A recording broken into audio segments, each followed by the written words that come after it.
अस्सलाम वालेकुम मेरी वाईटी फैमिली, कैसे हैं आप सब? उम्मीद है खैरियत से होंगे जी। मैं आज खानगढ़ की सूरत हाल के बारे में बताऊंगी। कुछ लोग जानते हैं, ज़िला मुजफ्फरगढ़ के इलाके खानगढ़ के बारे में बता रही हूँ कि खानगढ़ में सैलाब का शदीद ख़तरा है। यहाँ के दरियाओं और नालों में पानी की सतह मुसलसल बुलंद हो रही है। अगर यही सूरत हाल रही तो किसी भी वक्त निचले इलाके ज़ेर आब आ सकते हैं। इंतज़ामिया की जानिब से लोगों को पेशगी इतला दी जा रही है कि वह अच्छे से अभी से एहतियाती तदाबीर इख्तियार करें। अपने घरों में मौजूद ज़रूरी कागजात, शनाख्ती कार्ड, ज़मीनों के कागजात और दीगरी अहम अशिया को फौरी तौर पर महफूज कर लें। इसके साथ साथ अपने मवेशियों और कीमती सामान को भी करीबी महफूज मकामात पर मुंतकिल कर लें ताकि बड़े नुकसान से बचा जा सके।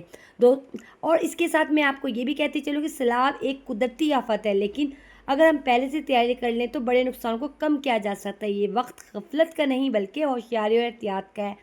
अपनी जान, अपने बच्चों की हिफाजत को हमेशा पहली तरजीह दें। अगर आपके इलाके में रेस्क्यू टीम या मकामी इंतज़ाम की जानिब से हिदायत जारी हैं तो इन पर लाजमी अमल करें। आखिर में आप सबसे गुजारिश है कि एक दूसरे की मदद करें। अपने पड़ोसियों और अजीज़ों अकराब का अभी इसे ख्याल रखें। ख़ास तौर पर बच्चों और ख़वातीन बुज़ुर्गों को पहले से महफूज मकामात पर मुंतकिल करें। अल्लाह ताला हम सबको इस बड़ी आजमाइश से महफूज रखे, हर घर को अपनी अमान में रखे, आमीन। दोस्तों, इस मुश्किल वक्त में हम सबको सब्र, हौसले और एक दूसरे के साथ ताउन की ज़रूरत है। आइए मिलकर दुआ करें। या अल्लाह, अपने बंदों पर रहम फरमा, हमें इस सैलाब की आफत से महफूज रख, हमारे घरों पर हमारे माल जान और हमारे मवेशियों की हिफाजत फरमा। जो लोग मुतासिर हैं इनकी मदद फरमा और हमें सब्र हिम्मत अता फरमा, आमीन या रब्बिल आलमीन।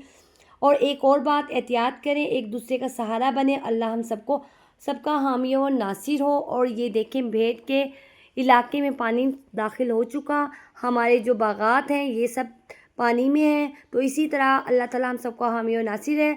अल्लाह हम सबको महफूज फरमाए। अल्लाह हाफिज़।